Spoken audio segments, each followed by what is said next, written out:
क्या सिर्फ एक बड़ा मुनाफा किसी कंपनी की पूरी आर्थिक कहानी बता सकता है? चलिए, आज के इस एक्सप्लेनर में हम लुपिन लिमिटेड के फाइनेंशियल ईयर 2026 के इस 30 पेज के फाइनेंशियल डिस्क्लोजर का गहराई से विश्लेषण करते हैं। इसे हम एक कॉर्पोरेट हेल्थ चेक की तरह देखेंगे, बिल्कुल एक मेडिकल चेकअप जैसा, ताकि इस कंपनी की असली आर्थिक सेहत का सटीक पता चल सके। ये एक बेहद दिलचस्प सफर होने वाला है, जहां हम नंबर्स और उनके पीछे की छिपी कहानियों पर गौर करेंगे। तो चलिए शुरू करते हैं। अब इस भारी भरकम डेटा को आसानी से समझने के लिए हम इस पूरे एनालिसिस को 5 मुख्य हिस्सों में बांटेंगे। 1. Checking the financial vitals. 2. Rewarding the share holders. 3. Law suits and exceptional items. 4. Strategic acquisitions and divestments. और आखिर में 5. A clean bill of health. शुरुआत करते हैं पहले हिस्से से, चेकिंग द फाइनेंशियल वाइटल्स। सबसे पहले उन कोर नंबर्स पर नजर डालते हैं जो पिछले साल की स्थिति और रफ्तार को दर्शाते हैं। ये बिल्कुल किसी मरीज की सबसे पहली पल्स चेक करने जैसा ही है। अब जरा इस आंकड़े को देखिए, 2,79,580.3 मिलियन रुपए। ये बिल्कुल भी छोटा नंबर नहीं है। ये फाइनेंशियल ईयर 2026 के ऑपरेशन से आने वाला टोटल कंसोलिडेटेड रेवेन्यू है। एक तरह से ये बताता है कि बिजनेस की पल्स कितनी स्ट्रांग है और व्यापार कितने बड़े पैमाने पर फैला हुआ है। और अगर हम मुनाफे की दिशा में देखें तो ग्रोथ का ये ग्राफ और भी शानदार लगता है। पिछले फाइनेंशियल ईयर में नेट प्रॉफिट करीब 33,000 मिलियन रुपया था, जो इस साल एक लंबी छलांग लगाकर सीधा 53,554 मिलियन रुपए के आगे निकल गया है। ऐसी जबरदस्त वृद्धि किसी भी कंपनी की आर्थिक मजबूती का सबसे बड़ा प्रमाण होती है। लेकिन अगर हम इस रेवेन्यू इंजन के पुर्जों को खोलकर बारीकी से देखें तो एक बहुत ही दिलचस्प बात सामने आती है। लगभग पूरा का पूरा रेवेन्यू यानी 2,78,000 मिलियन रुपए से ज्यादा सिर्फ और सिर्फ फार्मास्यूटिकल सेगमेंट से ही आ रहा है। अन्य हिस्सों का योगदान तो बस 1,473 मिलियन रुपए के आसपास ही है। इसका मतलब है कंपनी की पूरी सेहत का दारोमदार लगभग इस एक ही कोर इंजन पर टिका हुआ है। चलिए आगे बढ़ते हैं अपने दूसरे हिस्से पर, rewarding the share holders. Vitals तो एकदम बेहतरीन लग रहे हैं, पर अब ये जानना जरूरी है कि इस भारी मुनाफे का फायदा निवेशकों यानी शेयर होल्डर्स के बीच कैसे बांटा जा रहा है। सोर्स डॉक्यूमेंट से पता चलता है कि बोर्ड ऑफ डायरेक्टर्स ने 18 रुपए प्रति इक्विटी शेयर के एक बेहद आकर्षक डिविडेंड की सिफारिश की है। अगर आप इसे 2 रुपए की फेस वैल्यू के नजरिए से देखें तो ये लगभग 900% का एक शानदार रिटर्न बनता है। सच में ये इतना बड़ा परसेंटेज निवेशकों के लिए किसी बड़ी खुशखबरी से कम नहीं है। अब आप सोच रहे होंगे कि ये रिटर्न आखिर खाते में आएगा कब, तो टाइमलाइन का नियम यहाँ एकदम सटीक है। एनुअल जनरल मीटिंग में सदस्यों द्वारा घोषणा होने के ठीक 30 दिन के भीतर ही शेयर होल्डर्स को ये लाभ मिल जाएगा। एकदम क्लियर और नियमबद्ध टाइमलाइन। यहाँ से हम तीसरे और शायद सबसे दिलचस्प हिस्से पर आते हैं, law suits and exceptional items. अब तक वाइटल्स परफेक्ट लग रहे थे, लेकिन हर कॉर्पोरेट चेकअप की तरह यहाँ भी कुछ पेचीदा मामले और हिडन सिम्टम्स हैं। अब हम उन अंदरूनी कंडीशंस को देखेंगे जो लेजर को थोड़ा जटिल बनाती हैं।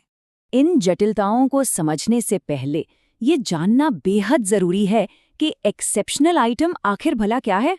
देखिए, अकाउंटेंट्स क्या करते हैं कि किसी अचानक बहुत बड़े या असामान्य खर्च को रेगुलर ऑपरेशनल डेटा से बिल्कुल अलग दर्शाते हैं।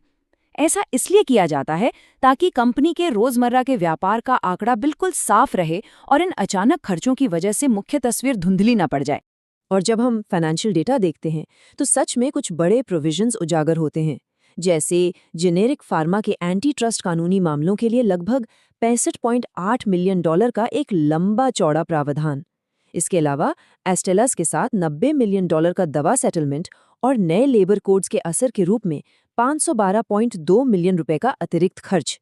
ये आंकड़े साफ बताते हैं कि पर्दे के पीछे चल रही कानूनी लड़ाइयां कितनी महंगी पड़ती हैं।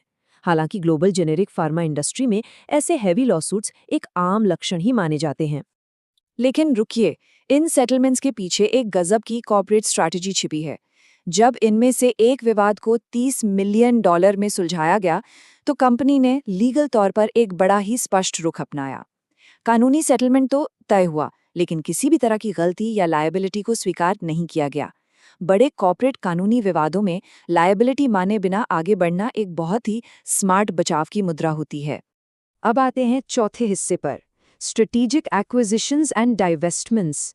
चलिए देखते हैं कि मार्केट में अपना दबदबा बढ़ाने के लिए कंपनी स्ट्रक्चरली क्या रणनीतिक कदम उठा रही है, जो आने वाले समय के लिए एक प्रिस्क्रिप्शन की तरह काम करेंगे। रणनीति के मामले में यहाँ एक बहुत साफ अंतर यानी कॉन्ट्रास्ट नजर आता है। एक तरफ भारी कैपिटल लगाकर यूरोप में वीजू फार्मा और रेनेसांस फार्मा जैसे महंगे अधिग्रहण हो रहे हैं। वहीं दूसरी तरफ देश के भीतर के कुछ ऑपरेशंस जैसे इंडिया ओटीसी और एपीआई आर&डी को स्लम सेल के आधार पर बेचकर 6,626 मिलियन रुपए का फायदा भी बनाया जा रहा है। ये स्ट्रैटेजी दिखाती है कि कंपनी का फोकस ग्लोबल मार्केट पर कितना एग्रेसिव है। पर एक बड़ा सवाल उठता है कि इन महंगे ग्लोबल एक्विजिशंस के लिए आखिर पैसा आ कहां से रहा है। इसका सीधा जवाब उनके डेली ऑपरेशंस में है। ऑपरेशन से जनरेट होने वाला कैश लगभग 86,018 मिलियन रुपए के विशाल आंकड़े को छू रहा है। यही बेहिसाब ऑपरेशनल कैश फ्लो है जो इन महंगे इन्वेस्टमेंट्स को सच में हकीकत बनाता है। और अब हम पहुंच गए हैं अपने आखिरी और 5वें हिस्से पर, अ क्लीन बिल ऑफ हेल्थ। इस पूरे कॉर्पोरेट हेल्थ चेक को अब उस आखिरी निष्कर्ष की तरफ ले चलते हैं जहां स्वतंत्र ऑडिटर्स की फाइनल मेडिकल क्लियरेंस सामने आती है। ग्लोबल एक्विजिशंस की जटिलताएं हों या कानूनी मामलों के लिए करोड़ों डॉलर के एक्सेप्शनल प्रावधान, इन सब के बावजूद आखिरी ऑडिट रिपोर्ट दिमाग को काफी शांति देती है। स्वतंत्र ऑडिटर BSR & Co LLP ने इन सभी फाइनेंशियल स्टेटमेंट्स को पूरी तरह से सही मानते हुए अपनी ऑडिट रिपोर्ट को अनमॉडिफाइड ओपिनियन के साथ जारी किया है।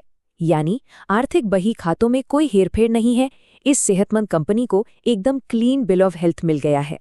तो अंत में सब कुछ देखने के बाद एक गहरा विचार सामने आता है। ऑडिट भले ही क्लीन है, आर्थिक स्थिति मजबूत है और मुनाफे आसमान छू रहे हैं, लेकिन जब कानूनी विवादों और एंटी ट्रस्ट सेटलमेंट्स के लिए आगे भी मिलियंस बचाकर रखे गए हैं, तो आने वाले दशक में ये सब अंदरूनी स्थितियां कंपनी के नए कदमों को कैसा प्रभाव डालेंगी?